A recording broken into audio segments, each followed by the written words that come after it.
Hello there and welcome to this week's edition of Week in Review, a news program that we look at some of the big stories that we gave you in the week just gone by. We start with the news that says Malawians requiring COVID-19 vaccine can now access the jabs in all vaccination sites from Monday after the arrival of 277,000 doses of AstraZeneca vaccine Saturday afternoon. Minister of Health Kumbizeka Ndodo Chiponda and her deputy Enoch Pale received the AstraZeneca vaccine, which will reduce panic among those due for the second dose. This is part of the 1 million AstraZeneca vaccine donation to Malawi by the government of Japan through the United Nations-led COVAX facility. Malawi has 3 types of vaccines, namely Johnson & Johnson, Pfizer and AstraZeneca available. Meanwhile, Health Minister reveals Malawi Immunization Technical Advisory Group has now recommended that people should start getting the booster vaccine for COVID-19. Now, cash-strapped state grain marketer ADMAC continues crying out loud for government's financial support as it now seeks 64 billion kwacha to repay commercial banks' loan. Its general manager, Rhino Chipigo, revealed they need a whopping 48 billion kwacha to buy crops, but laments unavailable allocation in the 2022-2023 budget. And chairperson of the Parliamentary Committee on Agriculture, Samir Suleiman, threatens not to pass the budget if the struggling ADMAC gets no allocation. Aulia Maligano gave us a story. ADMAC's sad tales remain the national talk. The public institution has for the past years registered more losses than gains. Its general manager, Rino Chipigo, reveals in the 2021-2022 fiscal year they made a 14 billion kwacha loss. This has forced it to go bankrupt despite facing a hurdle of repaying 64 billion kwacha loan to commercial banks. On Tuesday, Chipigo told the Parliamentary Committee on Agriculture that last year they only got 25 billion kwacha from their 95 billion kwacha target. He adds this forced them to miss a 277,000 metric tons purchase of crops. But the problem is the government doesn't give us this money, which is duly ours. It's our money. We work for this money, but we haven't been given the money. And that's why I say, can you please give us the money? Because now we're struggling with operational expenses like salaries. We're struggling to pay salaries. Again, he wants government to give them letters of credit to purchase fertilizer. For us to import fertilizer, we need 184 billion. It will be very expensive. And we can't get that money. So we need the LCs, the letters of credit. With letters of credit, it will be easy because government will be buying the fertilizer from us. Now, Samir Suleiman, who chairs the Parliamentary Committee on Agriculture, accuses government of favoring private institutions. He vows never to pass the current budget unless ADMAC gets its financial allocation. This is what we want to change. If today that cartel that we are trying to deal away with goes to the Minister of Finance, trust me, by tomorrow they'll have LCs because someone is eating there. But when it comes to ADMAC, they're never given. Is ADMAC going to run away with government money? ADMAC is part of government. Why not empower ADMAC? But they would rather go and empower foreigners, which is, we're not going to accept that this year. Agriculture expert and former ADMAC boss Felix Jumbe maintains the institution will continue posting losses as long as government remains its major shareholder. Apparently, ADMAC reveals it has crops worth 33 billion kwacha if sold out. And the Public Appointments Committee of Parliament plans to have talks with the Inspector General of Police to get his own side of the accusations that he has failed in service delivery. PAC's chairperson Joyce Chitulo said this while confirming receipt of a letter from Center for Democracy and Economic Development Initiatives, CEDED. Rachel July gave us a report. Through a statement, the CEDED Executive Director Sylvester Namiwa expressed dissatisfaction over how the Inspector General was carrying out his operations, saying he had missed his target of reuniting the citizens and the police service, which had turned sour over the years. Namiwa outlined some of the things that they felt Kayinja had not delivered well, including capricious posting of senior officials, nepotism, as well as selective application of justice, among others. The seated star said Malawians deserved better. He has since urged the chairperson of the committee to summon the police chief to quiz him on the challenges hindering his service delivery.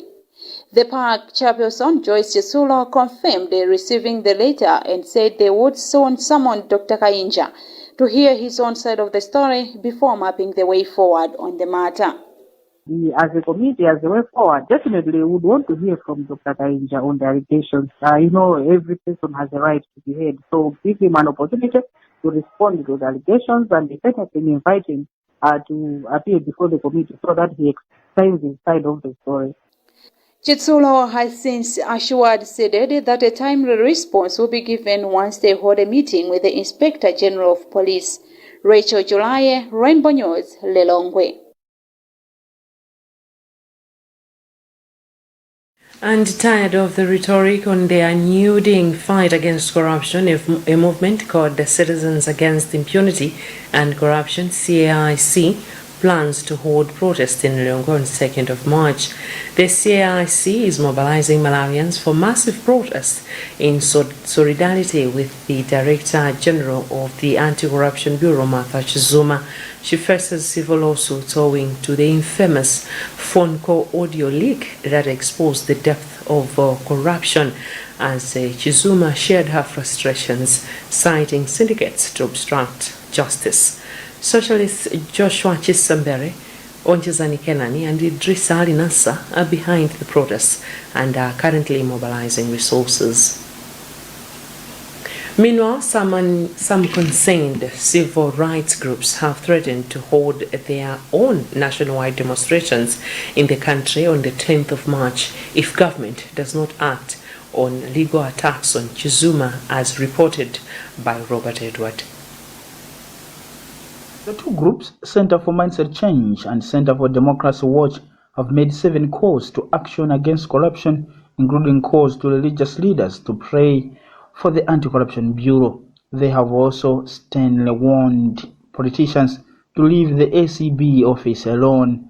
They have also accused politicians of having swallowed the ACB over the years. Center for Mindset Change Executive Director Philip Kamangira, who was visibly emotional, threatened those attacking the ACB boss Martha Chizuma that they will face Malawians in their fight against Chizuma. Kamangira had an equivocal message to those who have allegedly squandered public money through corruption.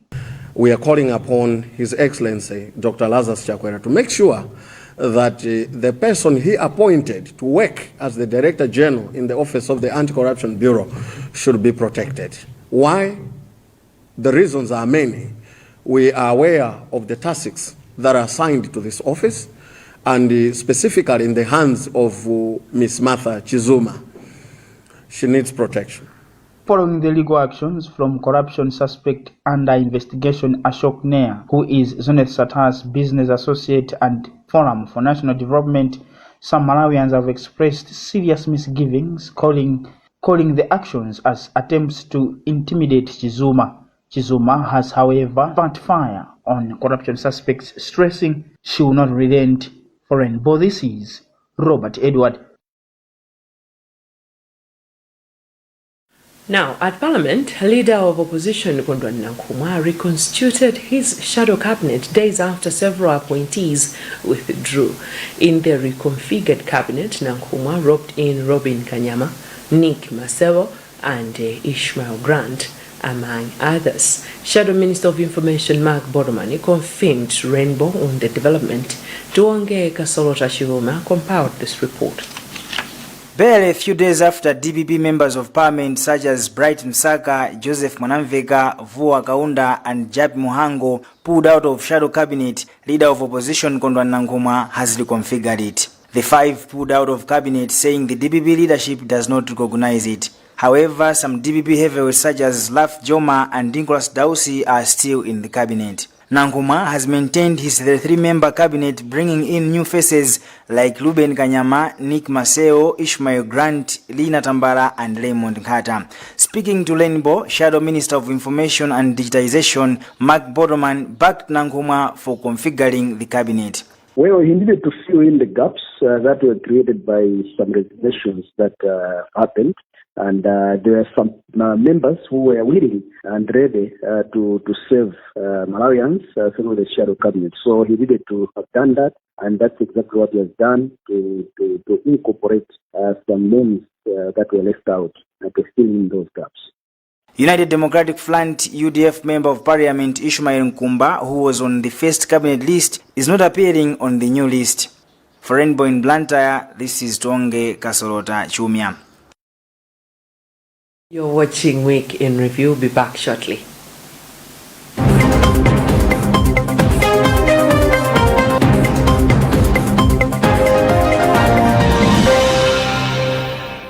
Imagine if your products and services became brands that come first in the minds of your target audience. Imagine if your communications appealed to people's emotions and become their beliefs that stimulate desirable actions. Shh! Imagine things no more. Skyline International is your solution. We have mastered the art of speaking to the heart of hearts. Our whispers waft into subconscious mind. We are a marketing communications firm that you need for maximum impact in branding, events management, design and print, branding materials, signage, indoor and outdoor advertising, mobile advertising, and the list just goes. Turn your marketing and communications imaginations into a reality. Talk to Skyline International on 0999 320 227. Skyline International. Let's do it.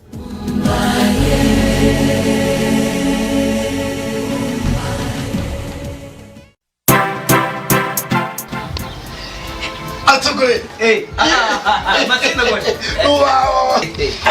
mulungu wandichitira chozizwa chabwino moti panopanda konsekera kukaperekera umboni mulungu wathu wabwino. Amen.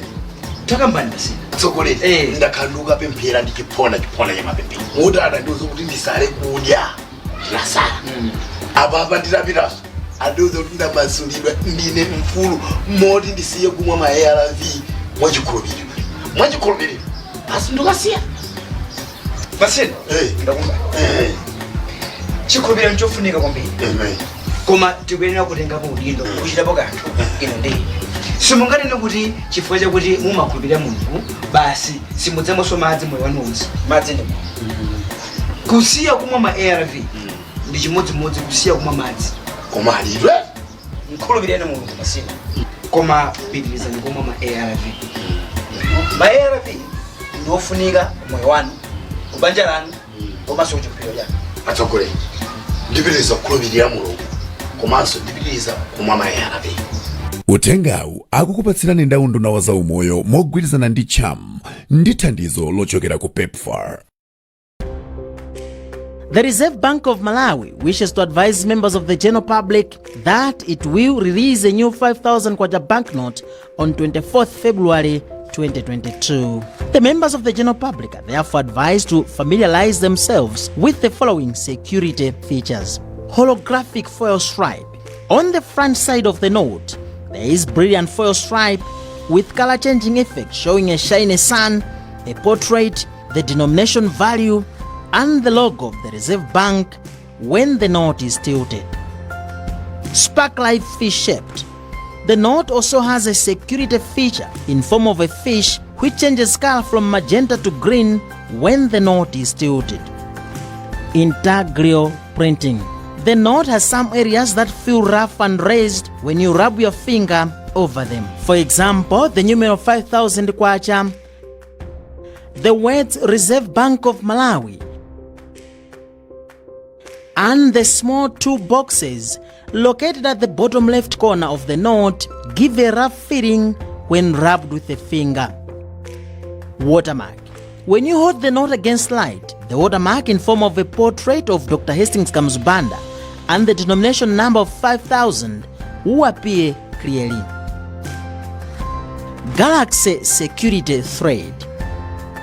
On the reverse side of the note, there is a bright security thread which changes color from magenta to green when the note is tilted. Bi-fluorescent image. The note has some parts with UV light features which reflect when the note is subjected to UV light. For example, these 2 figures have uniform color under normal light but reflect in 2 different colors under UV light.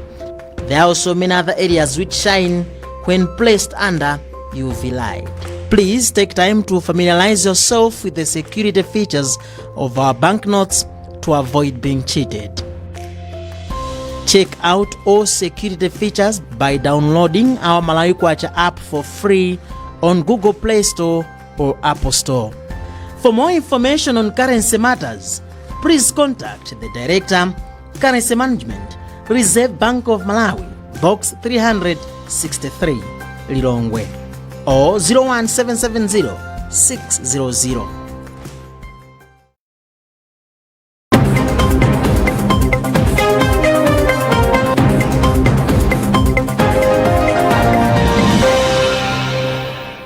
Welcome back. We are giving you Week in Review, a news program that we give you some of the major stories that we carried in the week just gone by. I'm Chimwemwe Kujaliwa.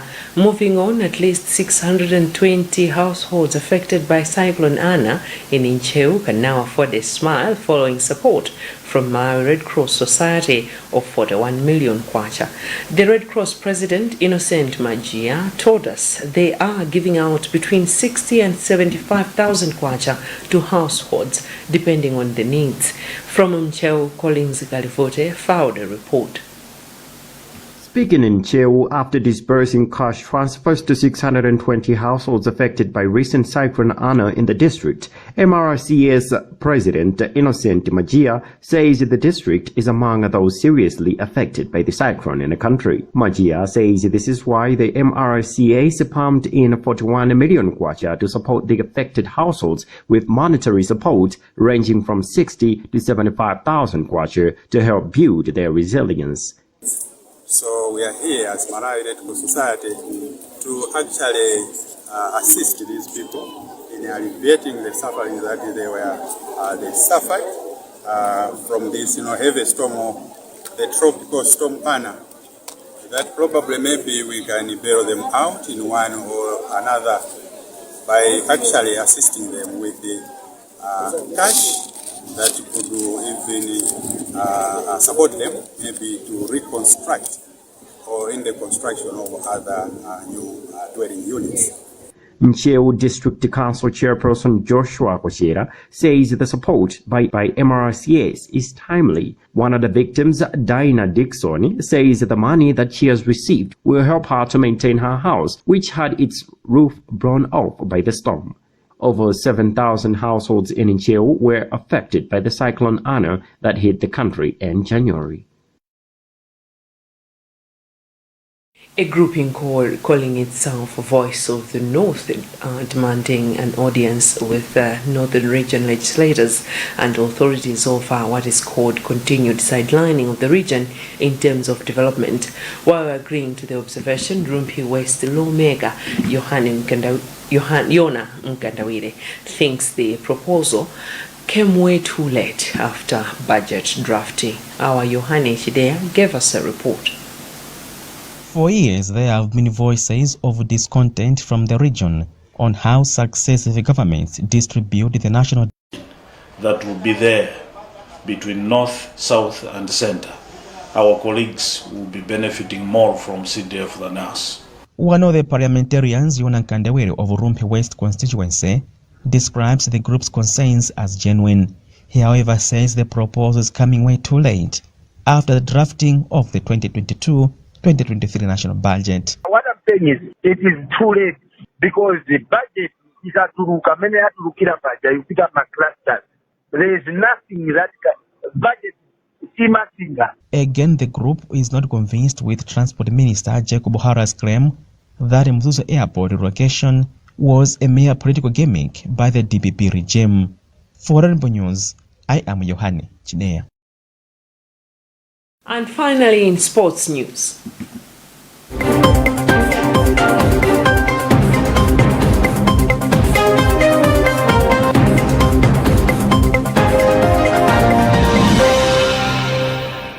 Former AC Milan star Claudia Balesini thinks new football training tactics is what Malawian teams need to yield better results.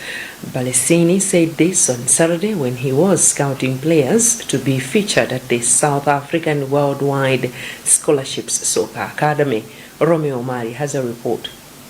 South African-based Soccer Academy Worldwide Scholarship WWAs is in the country scouting potential football superstars who will get a chance to play in Europe. The scouting process is taking place at Silver Stadium following a partnership between the academy and the Lilongwe Giants. One of the scouts, who is former football star at AC Milan, Claudio Balesini, tips the Football Association of Malawi on the need to change training tactics, adding the country has the potential of doing well in football. Watch the Senegal, the Africa Cup. It's impossible that the African Cup, African nation don't win the world champion, because I think in Africa they are the best player in the world. All world, because physical, speed, strength, everything, skill. So it's very strange that they don't win nothing. It means that we have improved the methodology to training and the focus, to improve the youth. Since the youth is very important, the under 9, under 5, under 6, under 8, because in that age is the golden age to learning, to improve. Akil Patel is a football administrator at WWA's Soccer Academy and hopes their organization will change lives of young players by giving them a chance to study in Europe. The reason behind the trials here in Malawi is that we are scouting for talented young players. This event is an opportunity which will link the players here, the best of the best to be selected by Claudio, to further opportunities, either in trials at AC Milan, the youth camp, or at our very own Worldwide Scholarships Academy in Sandton, Africa. The players can live and train at the academy, and this event will also link them to opportunities in scholarships across the world. The football institution has been in the country for over a week now, though they haven't divulged any details on how many players they want to export to Europe and other continents. For Rainbow Television, I am Romeo Umari. And Simso League side Chitipa United has defeated Super League side Karonga United 2-1 in friendly game before commencement of this year's leagues. Chitipa United coach Christopher Nyambose feels such a performance will get them back into the Super League come next season. Yeah, of course, we're still building up the team. Most of the players are on trials, and we're trying the patterns and the combinations here and there. When we find the best first 11, then plus the substitutes and the like, that's when we say, well, now we have started the journey. But our aim is to go back into Super League. On the other hand, Karonga United coach Lazarus Magaya defended his boys, saying the game results are not a true reflection of the team, pledging distraction in Super League. Meanwhile, the game between Civil Service United and Red Lions has ended 2-1 in favor of Civil Service United. Lankin Jira scored the first goal for Civil in the first half, whilst Matthew Simbei for the Red Lions equalized the game in the same first half. Patrick Piri sealed the winning goal for Civil. Civil Service coach Franco Ndawa expressed satisfaction. First of all, to thank my boys that they played a very, very good game. They've shown that they can play football in this in this season. Coming next week or next week, we'll produce wonders. We'll produce wonders. Team manager for the Reds, Alexander Saka, applauded his players for good performance, though they lost. Alexander Saka spoke to our Baraka reporter, Osman Kariati. Yeah, indeed we have lost today's game, but it was a good game. Even our opponents played very well. It was a nice game. They gave us a good run. Only that, as you have seen, that because of rain, the guys failed to play their usual football.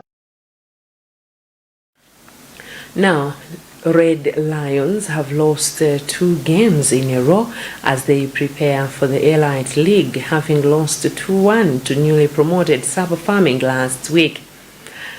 That's all we had time for in this edition of Week in Review, a news program that will give you some of the major stories that we gave you in the week just gone by. I've been Chimimi Kujaliwa. See you soon.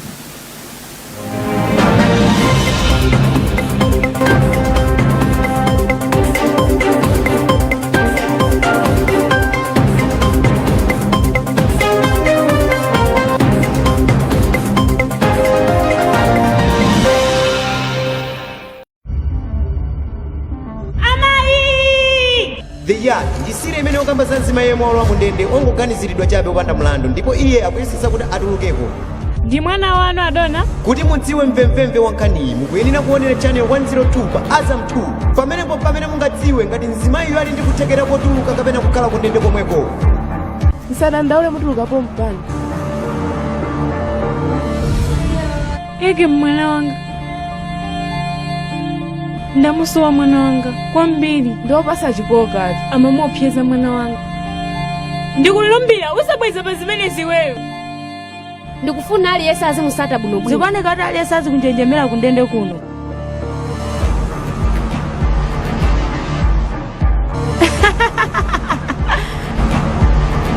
Amai! Azam TV, sansalawose.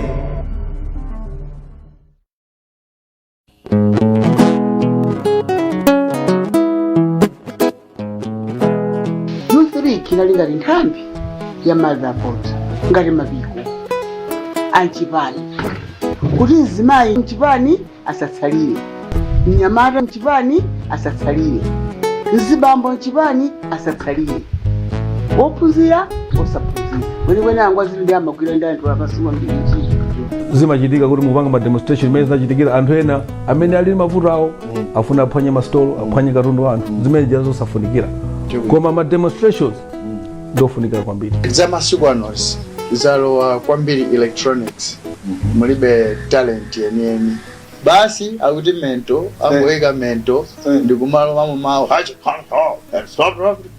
kale lije kumala line imene.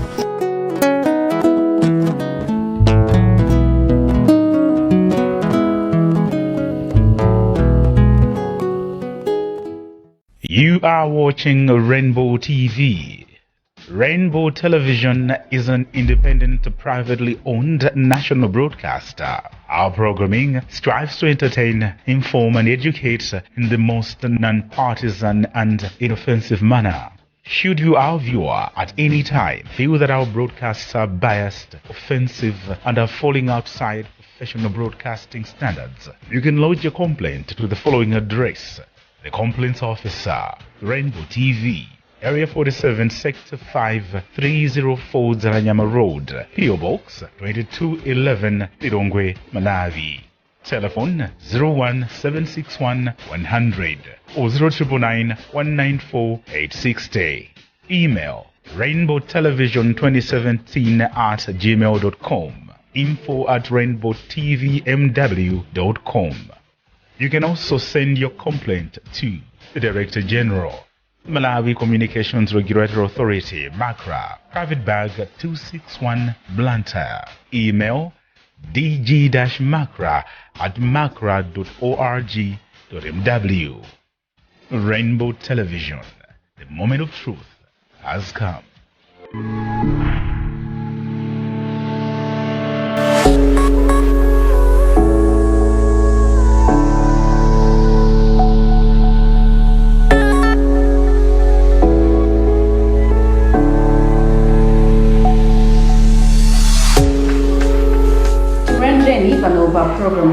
phenomenal being. Ine dzina langa ndi Sara Mlendo. Tsiku la lero tabwera ndi mlendo yemwe ndi Ipiana Mwakomba kuchokera mu mzinda wa Blantyre.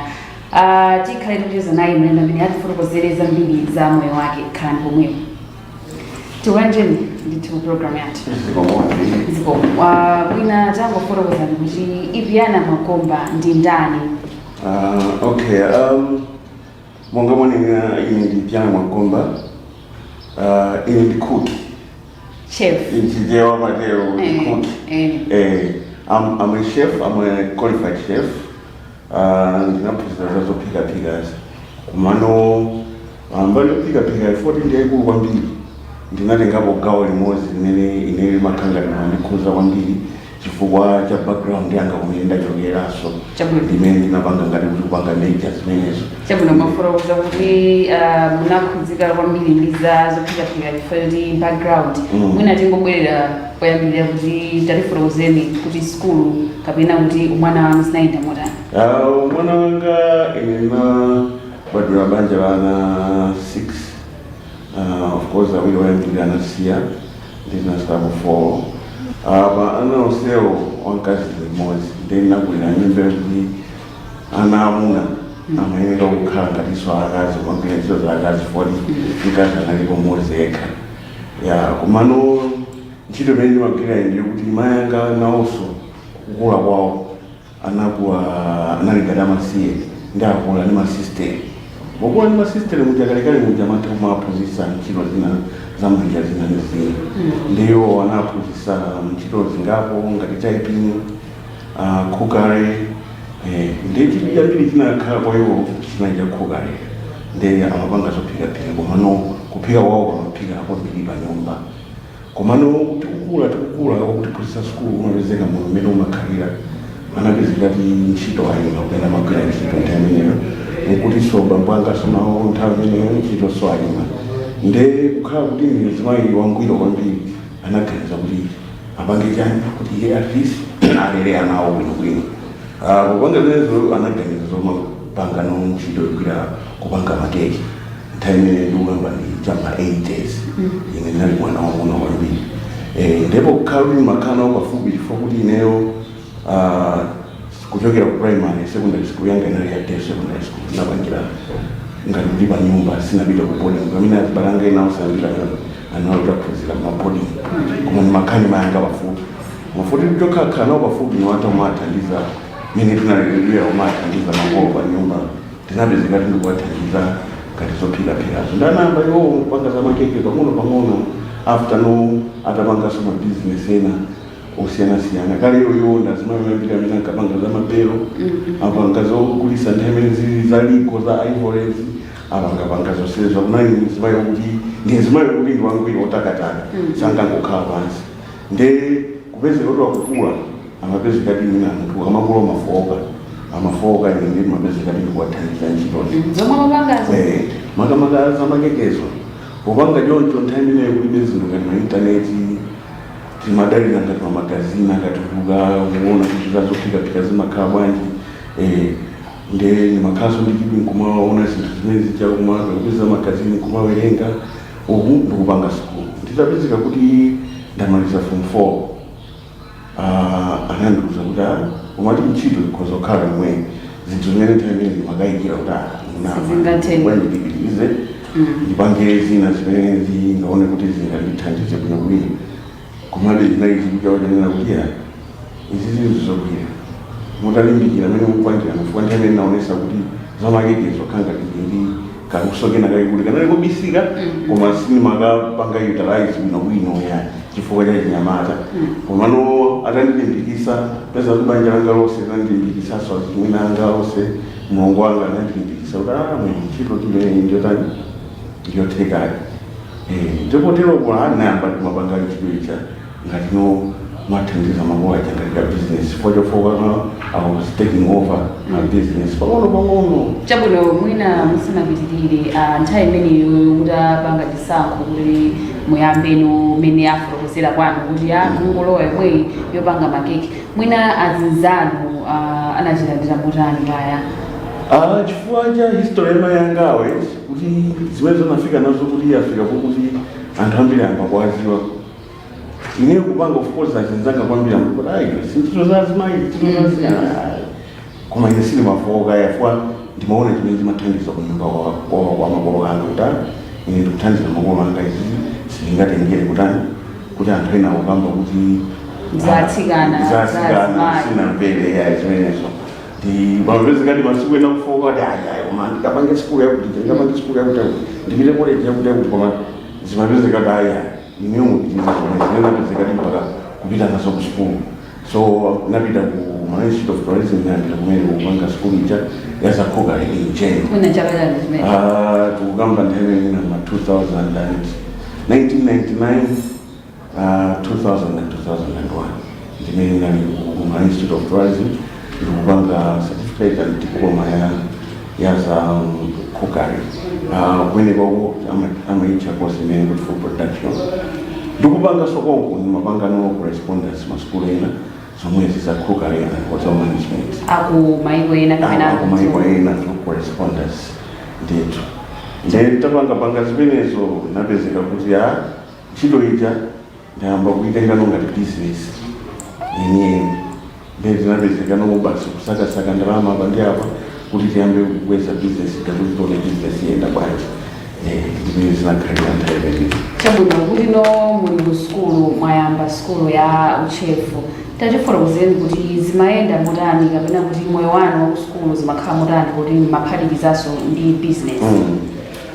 Actually skulu chifukwa ineyo ndinakhala kuti napita ku zinthu zimene zingati kuti ndikuziziwa bwinobwino zina ndikuziziwa kale kuti ndikuphunzira kwina zina ndikuziphunzitsa ndekha ine ndikupanga practice chifukwa skulu imeneyi kwambiri ndingonemenete 60% or 70% ya skulu yazophika bwina ndi practicals ndikukhala mkitchen ndinakhala kuti ineyo ndakazomera kumakhala mkitchen muja zinthu zambiri ndikuziziwa ndi skulu yosina ndivute kwambiri yayi ndithu unapezekati ndikupanga chonje kuona kuti munthu akhanga zinthu zikusangalala ndikuzikonda ndifoti zinthu zinayamba kumazititles quite easier for me kusiyana nina ndanzangena ndiye ndi skulu yo inaenda bwino ndithu.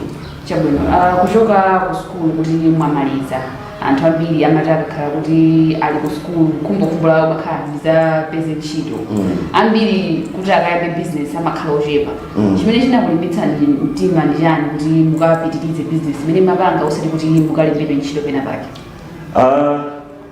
Ine chibadwire chikuti ine mukula munyamata wanga wonse kugwirira ntchito munthu ndi makana kwambiri chimene chimene chinandilimbikitsa kwambiri kuti iyi ngati business yakhoza kupitiriza yomwe ngati business ndi sina chovuta kwa ine kuti mtima wanga unali kuti ine ndifuna nzapange zinthu za ine ndekha osati ndikagwirire ntchito ndizikamva kuti bwana zikandikalipira ndimapezekati ndikulimbikira foni mazoti ntchito yanga ndiki koma ngati ndinagwirapo ntchito mwina ndi mwina nagwira ntchito ndikupanga skulu ngati interim ndi nagwira ntchito mahotelo angapo papanga ngati ma practicals kwa zaka zingapo ndi ntchito imene napeza kuti ndikhalanso ndika experience ogwira ntchito ma kitchen industry. Chabwino kuti no mwayambano kuti no business yakhazikika kuphatikiza kuti luso limene munali nalo kale kuchokera kwa amayi anu plus kuti no kwabwerano skulu imene munapitira mwina no pamenepo zinayenda motani kuti business imayenda bwino? Business yonse imavuta kuyamba mutasazoleza business yonse imavuta kuyamba business yonse imafunika wikapo chipi wikapo nzeru ndi kulimbikira makamaka choyambira chinthu chimene chimafunikira pa business yo ukasankha business uzipanga business imene osadachita kukakamiza yani upange zinthu zimene umatani umazikonda ndiye kumabe zine panali zinthu zinazophinja zambiri kuti ziyambe business chifukwa nthawi imeneyo makobiri kuti akhale okwanika kuyamba kapito nimene maganizira ineyo sizakanatheka komano ndi chilimbikitso chamanana kuti iya pang'ono pang'ono tizipanga pang'ono pang'ono zinapezeka kuti zimapangira kunyumba ntchito napezeka tipangira mpajatuluka nyumba muja zinayikasakasaka malo ndikupeza malo aja ndikupeza titamanga kumanga so building ndikupezeka timwe malo aja malumu inati wapangisa koma lumu yonse malumu onse wanena kuti sogolo lake ndi kupitira ku business yanga yomweyo ndinapezeka kuti pang'ono zaka kumapita kumakula zida zofunikira time ine internet yamba kubwera tayamba kuona mafoni emu tayamba kuona zinthu zimene zimakhala ma social media anthu ena kupangira ma business mena kupangira business ngati ya makeke zizamba kundipasa chidwi kwambiri ndeni masundano pang'ono yamba kula pang'ono koma osatenga ngongole ina iliyonse kubanja ndinapezeka kuti pang'ono ndi ntchito imene ndipagwira imatuluka anthu amasangalala tinapezeka kuti makastoma aso kusangalala makastoma kubwera ambiri ndimene zinatithandizira kuti mpaka kufika pamene ine pano. Chabwino, mwina chidwi chanu kwenikweni chagona pati pa nkhani yopeka makeke? Chidwi changa ineyo ndimasangalala peka keke ndikuiona kekecha chimene chimandisangalatsa ngati niwe ndakupekera keke mwandipasa yawo ndimafuna ndiyang'ane nkhope yanuyo polandira kekecha mukalandira mukaitenga kekecha nkhope yanuyo ukaimanena kuti apaukanga chakira ntchito yotamandika mukapitanso nayo kekecha kunyumba wakufunction yani imene muli nayo kupezeka kekecha yadulidwa yadyedwa response imene mukandipasa kutekera kumene ndimenenso makhala kuti chidwi changa chimakhala kuti ndiyemve kuti chinthu chakuti chinaoneka bwino komanso chinakoma chinajeka ndichokoma ndipepo mtima wanga umakhazikika pansi ndiwene masangala pamene simaganiziranso kuti mabobisi simaganiza kwambiri pakastoma kuti iye akamva bwanji kuti iye wandipasa udindo kuti ndigwirire ntchito ngati profession ndithu. Kupatulako kuti mumapanga makeke mwina paliso china chimene mumapanga kuposa kulokuma? Ntchito yanga kwambiri ndi ya cooking ngemonga ndamira kuti ndine kuka chef Piana ndili ndi brand imene ibwera panopa ya chef Piana imene ndikugwira ntchito ngati ndi makopa ya company zena kupanga showcase what I do and kupanga so kuthandizira ma products azophika makampani amene akupanga ma products azophika kupanga promote zinthu zimene ine magwirisa ntchito mbeka lemwe kuti zinthu zimene magwirisa ntchito mbeka lemwe zizanyumba zizambali zambiri zambali zimene timakula kunja timakhazo ndiye business yanga ina ndi ya brand imene ya chef Piana. Of course ndi ma business ena amona amene matamanga munthu sungangokhala kuti umapanga business ina ndi makhazo mupanga business ena ndiyazenzanga ine. Chabwino tibwere mazi kale ilu mmene mundi mmene tikuchezera pano pa program ya Phenomenal Being ndi Piana Mwagomba imwe ndi chef wa mzinda wa Blantyre. Ndine Sara Mlozowa tikumanenso tikabweranso.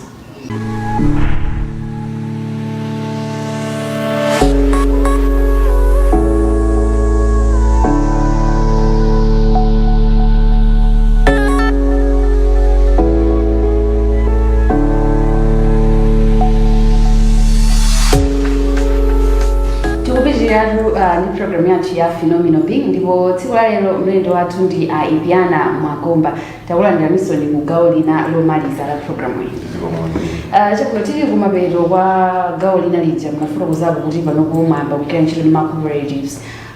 Mwina tangotiuzanitsatanitsatani bwinobwino kuti ntchito yanu kwenikweni ndi chani imene mumapanga ndi ma cooperatives?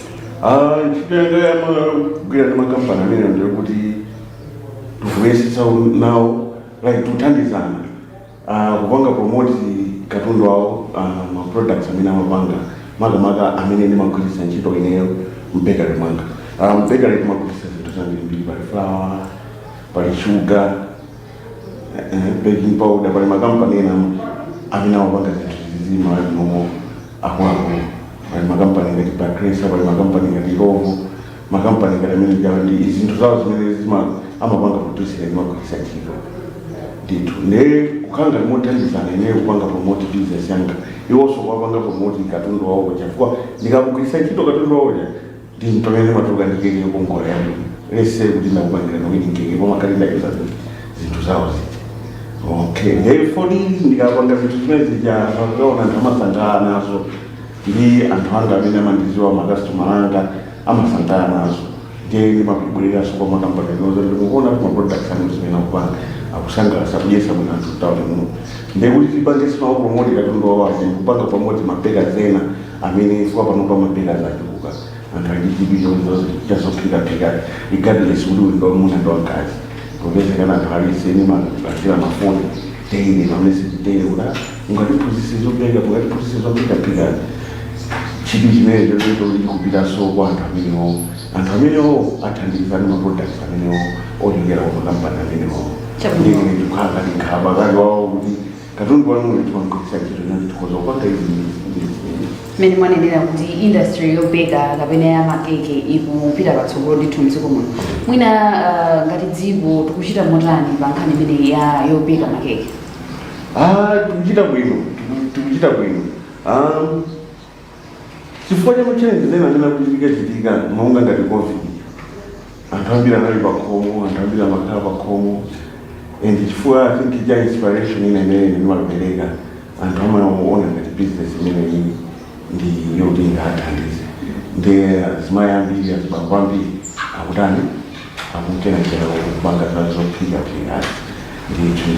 ndi zikuoneka talesa ndi chifukwa ndimakhala pasiku ndimakhala ndi nthawi ndinawaonawo ndikuyankhula ndi anthu ngati amene wawa ena kundifunsa mafunso awa ena kundifunsa izi ndikuona zinthu zikuchuluka chidukira chidwi chikutani soiza kuti competition ilipo competition ilipo kwambiri ndipo ndizinkhani yabwino kuti competition zikhala kwa munthu kumatani umalimbikire chabwino mwina ngati mavuto chiyambireni business yanu mwina ndi mavuto ati akuluakulu amene mumakumana nawo mavuto ndambiri mavuto kwa business yayo samakhalamo